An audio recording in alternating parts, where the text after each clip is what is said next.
नोरमा group, जो सोचता है वो करता है। आपके अपने सपनों का आशियाना। ये जरूरी नहीं है कि किसी विषय में आप पारंगत हैं तो सभी विषय की जानकारी आपको अच्छी हो। बिहार की राजनीति में भी लालू प्रसाद को माना जाता है कि वो बिहार के मामले में सबसे ज़्यादा पारंगत विद्यार्थी हैं, जो हर चुनाव में अपने हिसाब से चीज़ों को सेट करते हैं और उसका फ़ायदा भी उन्हें मिलता है। लेकिन लालू प्रसाद देश की राजनीति में कहीं ना कहीं नीतीश कुमार को आगे करके अब तक वार करते रहे हैं। आपने देखा भी होगा कि जब 2022 में नीतीश कुमार लौट करके आए थे महागठबंधन में, तो लालू प्रसाद ने उन्हें गैर भाजपाई दलों को इकट्ठा करने के काम में लगा दिया था, जिस काम में देश भर में सारे विपक्ष के नेता असफल हो गए थे। नीतीश कुमार ने उसे सफल करके दिखाया और इंडिया गठबंधन बना। लेकिन इंडिया गठबंधन बनने के बाद जब नीतीश कुमार उस गठबंधन से बाहर हुए और उनके पीछे जमकर पॉलिटिक्स होने लगी, तो नीतीश कुमार ने उससे बाहर निकलना ही श्रेयस्कर समझा और उसका फ़ायदा भी उनको मिला। लेकिन उसके बाद इंडिया गठबंधन को नीतीश कुमार की कमी खलने लगी और ऐसी स्थिति में लालू प्रसाद नए नए स्वांग रचने लगे, नई नई तैयारियां शुरू करने गए और कई बयान ऐसे आए जिन बयानों को लेकर के विवाद भी हुए। एक तरफ जहां तेजस्वी यादव ने ये कहा कि ये गठबंधन तो सिर्फ लोकसभा चुनाव 2024 के लिए बना था, उस पर कांग्रेस का रिएक्शन आ गया। लेकिन तभी लालू प्रसाद ने इंडिया गठबंधन की कमान ममता बनर्जी को देने की बात कह के कहीं ना कहीं बिहार की राजनीति और खास करके विपक्षी राजनीति में एक बड़ा हलचल पैदा कर दिया। इस बीच में आपने देखा होगा कि दिल्ली के चुनाव में पता नहीं इंडिया गठबंधन क्या सोच रहा था और कांग्रेस कुछ अलग सोच रही थी। कांग्रेस ने यहाँ तक कि इंडिया गठबंधन बना रहे और एक साथ चुनाव लड़के भारतीय जनता पार्टी को कड़ी टक्कर दी जा सके, इसके लिए 7-8 सीटों पर भी समझौता करने के लिए दिल्ली में तैयार हो गई थी। लेकिन वो भी नहीं हुआ और उसके ठीक पहले जिस तरह का बयान लालू प्रसाद और तेजस्वी यादव का आया, अखिलेश यादव का आया, वो इस बात की तरफ इशारा कर रहा था कि कांग्रेस को अलग थलग छोड़ दिया गया। लेकिन आज वही कांग्रेस प्रासंगिक नजर आ रही है, तो दूसरी तरफ ममता बनर्जी ने लालू प्रसाद और तेजस्वी यादव का रास्ता ही चौक कर दिया है। हमने कल आपको एक बयान बताया था, हमने बताया था कि दिल्ली में जो चल रहा था उसकी एक पुनरावृत्ति बंगाल में भी होने वाली है और खास करके ममता बनर्जी और अरविंद केजरीवाल की स्ट्रेटजी लगभग एक समान थी। दोनों एक दूसरे को जमकर सपोर्ट कर रहे थे और कांग्रेस को साइड कर दिया था। इसी बीच में लालू प्रसाद ने ममता बनर्जी के हाथ में इंडिया गठबंधन की कमान देने की बात भी कह करके कहीं ना कहीं कांग्रेस से पंगा ले लिया था और कांग्रेस दिल्ली के बाद अब बिहार में भी जबरदस्त ढंग से अपनी तैयारियां शुरू कर चुकी है और नए सिरे से अपनी पार्टी का सृजन करना शुरू कर चुकी है। ऐसे में आपने देखा होगा कि जो तत्काल बंगाल की तरफ से बयान आया है, उस बयान ने जमीन खिसका दी है लालू प्रसाद की। अब इस पूरे मामले पर मनोज झा ने एक्शन लिया है और मनोज झा इस पूरे मामले में कूदे हैं।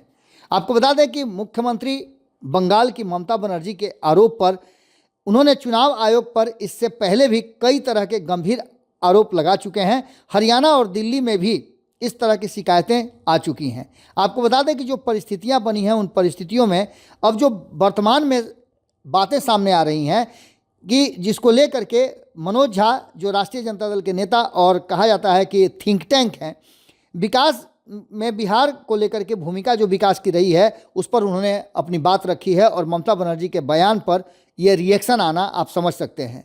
INDIA से बातचीत में इस बात को लेकर के लगातार ये कहा जा रहा था कि इंडिया गठबंधन पूरी तरह से एकजुट नहीं है। अब इस पूरे मामले को लेकर के आपको बता दें कि मनोज झा ने एक निजी चैनल से बातचीत के दौरान ये बात कही है कि अगर बिहार के लोग एक दिन भी काम करना बंद कर दें तो देश की धड़कन रुक जाएगी। बिहार के बगैर इस देश में कोई भी काम नहीं हो सकता है। आपको बता दें कि ये सारी बातें पश्चिम बंगाल की मुख्यमंत्री ममता बनर्जी के आरोप पर लगाया गया है, जिसमें भारतीय जनता पार्टी के कहने पर राज्य में फर्जी तरीके से मतदाता सूची में बिहार के लोगों के नाम जोड़े जा रहे हैं, ऐसा ममता बनर्जी ने आरोप लगाया था। उन्होंने कहा कि महाराष्ट्र और दिल्ली में भारतीय जनता पार्टी इसी तरह की से जीत हासिल की, लेकिन बंगाल में ऐसा नहीं चलेगा। इसी को लेकर के मनोज झा ने यह बयान दिया है। उन्होंने इस बात पर जोर दिया है कि चुनाव आयोग पर इससे पहले भी कई तरह के गंभीर आरोप लग चुके हैं। महाराष्ट्र, हरियाणा और दिल्ली में भी इस तरह की शिकायतें आई हैं। RJD नेता ने सवालिया लहजे में कहा है कि इस तरह से जिस तरह की शिकायतें आ रही हैं उसे दूर करने की जिम्मेवारी चुनाव आयोग की है। उन्होंने कटाक्ष करते हुए कहा कि चुनाव आयोग का काम केवल शेरो शायरी करना नहीं बल्कि इस पूरे मामले को देखना भी है और सही ईमानदारी पूर्वक सही ढंग से चुनाव हो सके वो भी जिम्मेवारी उसी की है। आपको बता दें कि इस पूरे जो चर्चा है उस चर्चा में एक बात तो साफ नज़र आ रही है कि राष्ट्रीय जनता दल की ज़मीन खिसकने लगी है। राष्ट्रीय जनता दल बार बार ये सवाल कर रहा है। इसके साथ साथ मनोज झा ने मणिपुर में राष्ट्रपति शासन लागू होने के संदर्भ में मनोज झा ने कहा कि वहाँ लंबे समय से दंगे हो रहे हैं, समुदायों के बीच में खाई इस तरह से पैदा हो गई है कि जो काफ़ी चुनौतीपूर्ण है और उस पर हमने कई बार ध्यान आकृष्ट कराया है। अब वहाँ राष्ट्रपति शासन लागू हो गया है जो लोकतंत्र को बहाल कर पाएगा। राष्ट्रीय जनता दल ने सवाल उठाया है कि क्या प्रधानमंत्री का यह कर्तव्य नहीं है कि वह वहाँ पर जाएं, उनके वहाँ जाने से लोगों में के जख्मों पर मरहम लगेगा, लेकिन न जाने कौन इनके सलाहकार हैं, प्रधानमंत्री वहाँ जाने से कतरा रहे हैं। इसके साथ साथ आपको बता दें कई ऐसी बातें सामने आ रही हैं। केंद्र सरकार को यह कोशिश करनी होगी कि मणिपुर में लोकतंत्र बहाल हो। उधर ममता बनर्जी द्वारा 2026 का पश्चिम बंगाल विधानसभा चुनाव अकेले लड़ने के ऐलान पर मनोज झा ने कहा है कि यह उनकी एक तरफा घोषणा है, बाकी दलों की अपनी राय है। सवाल यह है कि हम किस तरह से बेहतर प्रदर्शन कर सकें और बीजेपी को चुनौती दे सकें, हमें सोचना इस दिशा में होगा। यानी कि सीधी तौर पे आप समझ लीजिए कि 2026 छोड़िए ना, 2025 में ही सबसे पहले ममता बनर्जी ने जिस तरह से बिहार को लेकर के और बिहारियों को लेकर के बातें कही हैं, वही बात सेम आपको दिल्ली में भी देखने को मिला हो।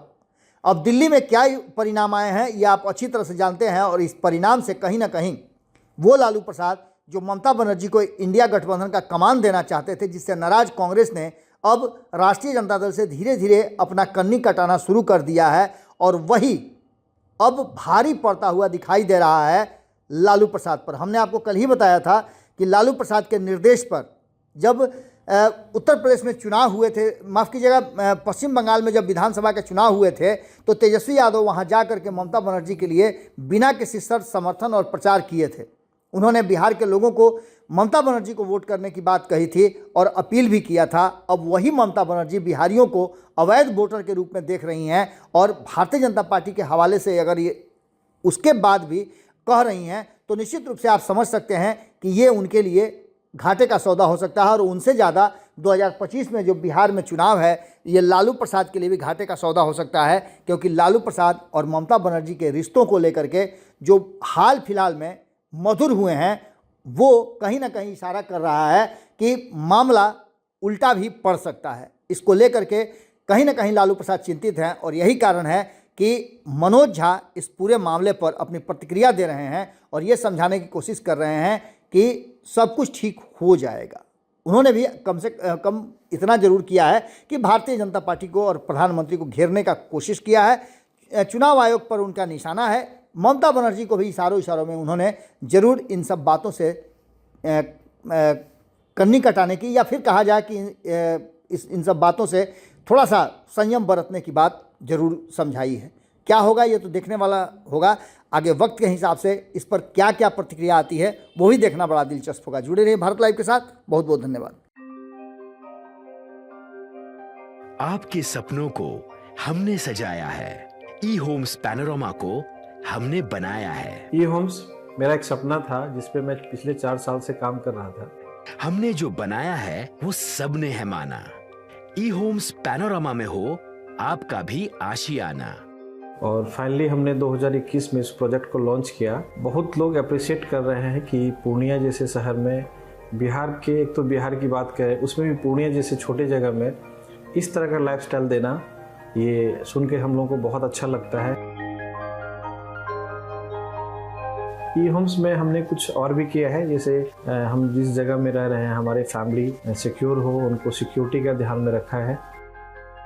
आपकी सुविधा और सुरक्षा आपके लिए खास है, ये आपका विश्वास है। इसमें आर्टिफिशियल इंटेलिजेंस का 7 लेयर सिक्योरिटी का हमने इस्तेमाल किया है। लस ग्रीन कैंपस को बनाया है। यदि हमारा बाउंड्री वाल है तो वो वर्टिकल गार्डन है।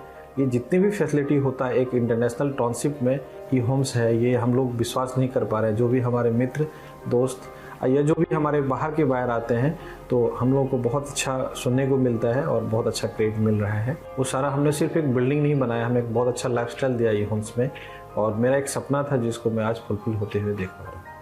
ये आपका आवास है। ई होम्स पैनोरामा में अब आपका निवास है। E homes panorama, luxurious lifestyle redefined. Panorama group, जो सोचता है वो करता है।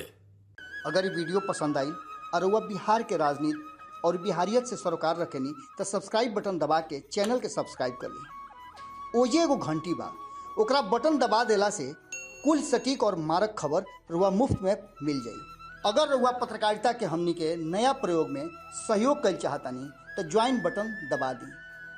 पेटीएम नंबर नोट कर ली 9386816700।